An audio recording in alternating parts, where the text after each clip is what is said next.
It's been nearly a decade since 50 Shades of Grey turned Dakota Johnson and Jamie Dornan into one of the most talked-about duos in Hollywood.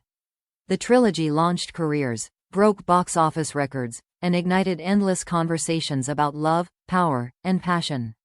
But behind the flashing lights and red carpet smiles, the story that Dakota recently revealed was far more complicated, and far more haunting. During a quiet interview promoting her latest film, Dakota's tone shifted when a journalist mentioned Jamie Dornan. She smiled faintly, but her voice trembled just enough to betray her calm. "You know," she said softly, "I can't escape him, even when I try." The room fell silent. It wasn't bitterness. It wasn't nostalgia. It was something deeper, a truth she had carried quietly for years. For so long, fans had seen the chemistry between Dakota and Jamie as effortless, cinematic perfection. Every glance, every whispered word, every touch on screen felt too authentic to be acting. Their connection seemed alive, electric, almost dangerous in its realism. But what no one saw was the emotional toll of creating that illusion, the weight of embodying intimacy so convincingly that even the actors themselves struggled to leave it behind. Dakota once described filming 50 Shades as a marathon of vulnerability. Every day demanded that she and Jamie strip away layers of themselves, trust each other completely, and perform scenes that blurred every boundary between fiction and feeling. "You don't walk away from something like that without it changing you," she admitted. When the trilogy ended, Dakota expected relief, freedom from the scrutiny, from the whispers, from the intensity of Christian Grey and Anastasia Steele. But as time passed, she found herself still carrying fragments of that world. "It's strange," she confessed. "Sometimes I see a scene on TV or hear a song from the soundtrack, and it's like I'm right back there. It's not about the movie, it's about what it felt like to be that close to someone." And that someone, of course, was Jamie Dornan. For years, Dakota has spoken warmly about her former co-star. She's called him, "my partner in crime, my brother, my best friend on set." But even her words can't mask the depth of what they shared, a bond forged through trust, silence, and emotional exposure few actors ever experience. In one candid moment, Dakota admitted, "Jamie and I went through something so intense together that no one else will ever understand it. It's almost sacred." But sacred things can also be haunting. Sources close to Dakota revealed that even years after the films ended, she found it hard to separate herself from the emotions the role demanded. She never expected the experience to follow her, one friend said. But sometimes she dreams about it, not the scenes themselves, but the feeling of being seen so completely by someone. The intensity of their connection, both real and imagined, left echoes that refused to fade. Meanwhile, Jamie Dornan has acknowledged the same phenomenon in his own way. In interviews, he's admitted that certain moments from filming stayed with him. "You can't fake chemistry," he once said. "And when you spend that much time being vulnerable in front of someone, it leaves a mark." The mark, for both of them, was invisible, but undeniable.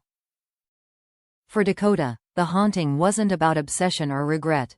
It was about memory. She'd lived through something that blurred the edges between performance and truth, and those boundaries don't simply vanish when the cameras stop rolling.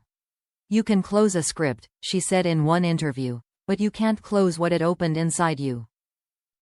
Her recent confession, "I can't escape him," wasn't a cry for attention.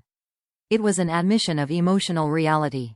Jamie Dornan had become a part of her professional and personal identity, a figure forever tied to her most defining role. When asked if she and Jamie still talk, Dakota smiled and said, "Sometimes.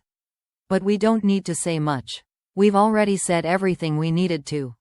That answer, like her earlier confession, left fans divided. Was it longing? Was it closure? Or was it simply the echo of a connection that had once burned too bright to forget? Whatever the truth, one thing was clear. The ghosts of 50 Shades still followed Dakota Johnson, not as regret, but as a reminder of a time when fiction felt achingly real. And when she whispered, "I can't escape him," perhaps she wasn't talking about Jamie Dornan the man at all, but about the memory of two people who once pretended to be in love, and almost believed it themselves. The interview spread like wildfire. Within hours, clips of Dakota Johnson saying, "I can't escape him," were everywhere, on YouTube, TikTok, and fan pages across the world. The words were replayed, analyzed, and dissected in countless ways. Was she confessing unresolved feelings? Regret? Or was it something far deeper? The echo of a story that had once consumed her life? But for Dakota, those words weren't about longing. They were about truth. A week after the interview aired, she elaborated in another conversation with a British magazine. Sitting by a window, her tone softer now, she explained what she really meant. "It's not that I can't escape Jamie," she said. "It's that I can't escape the emotions those films demanded from me. I've never given so much of myself to a character before, and he was part of that experience. You can't separate it completely." It was an honest, almost poetic confession, one that showed just how deeply the 50 Shades era had shaped her. When the films first began, Dakota was only 24. She'd never been part of something so physically and emotionally raw. Jamie, older and already married, approached the project with care and professionalism. Together, they built a bubble of trust, one that allowed them to perform scenes of staggering intimacy without ever crossing personal boundaries. But that trust, that closeness, it left an imprint. In another interview, Jamie once said, "We went through something unique. I don't think either of us will ever fully understand it, but we'll always carry it." For Dakota, that emotional imprint wasn't something she could simply turn off. Even years later, she admitted that sometimes, when she's on a new set or reading a romantic script, a memory from 50 Shades will flash in her mind. Not the scenes themselves, but the emotions behind them. "It's like a song you can't get out of your head," she said with a sad smile. Only, in this case, it's a feeling. Psychologists often talk about the phenomenon known as emotional residue, the lasting psychological impact actors experience when they inhabit intense characters for long periods. For Dakota and Jamie, that residue wasn't fictional, it was deeply personal. They had lived inside the fragile intimacy of Christian and Anna for years, and stepping out of that world didn't erase what it had stirred inside them. Insiders close to Dakota confirmed that her haunted feeling had nothing to do with romance or obsession. "It's not that she's in love with Jamie," one friend said. "It's that she'll never forget what they created together. It was a kind of emotional nakedness, something you can't experience twice." Still, when Dakota's comments went viral, Jamie Dornan's name began trending worldwide. Fans demanded a response. Journalists cornered him during a press event for his latest film, asking whether he'd seen Dakota's interview. Jamie smiled, that familiar, composed, slightly mischievous smile. "I did," he said quietly. "Dakota and I went through something extraordinary together. I'll never forget it either. It's part of who we are now." He paused for a moment, then added something that caught everyone off guard. "People think we can just switch off those emotions like a light. But when you share that kind of connection, it doesn't disappear, it just changes form." Those words instantly reignited the conversation. Fans began to realize that what bound Jamie and Dakota wasn't a secret romance. It was a kind of emotional truth few actors ever experience. Later, in a podcast appearance, Jamie was asked what he thought Dakota meant by, "I can't escape him." He laughed softly. "Maybe she meant Christian Grey," he said. "Or maybe she meant the experience of being completely exposed, emotionally, mentally. We both know how much those roles took from us, and how much they gave us. We'll always be connected by that."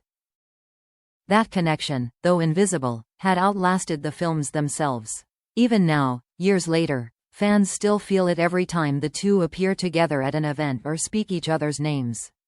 There's an ease, a comfort, a quiet respect, the kind that only comes from surviving something intense together. Dakota later said, "People think of those films as romantic, but for us, they were about trust. Without that trust, we couldn't have done any of it. That's what haunts me. Not the scenes, but the bond." And maybe that's the truth behind her haunting. Not ghosts of passion, but memories of connection. The kind that lingers not in the body, but in the soul. In the closing minutes of that British interview, Dakota looked out the window, the light catching her face. "I've learned that some experiences live with you forever," she said softly. "Jamie will always be part of that chapter in my life. Not in a romantic way, but in a human way. We helped each other survive something extraordinary. You don't forget that." The interviewer asked one final question. "Do you ever wish you could erase it?" Dakota smiled faintly, shaking her head. "No," she whispered. "I don't want to escape him. I just want to understand what that connection meant, and let it live where it belongs. In the past, but never forgotten." And perhaps that's the truth she was trying to share all along. It wasn't about Jamie Dornan, the man. It was about what they created together. A story so powerful it outlived its own ending.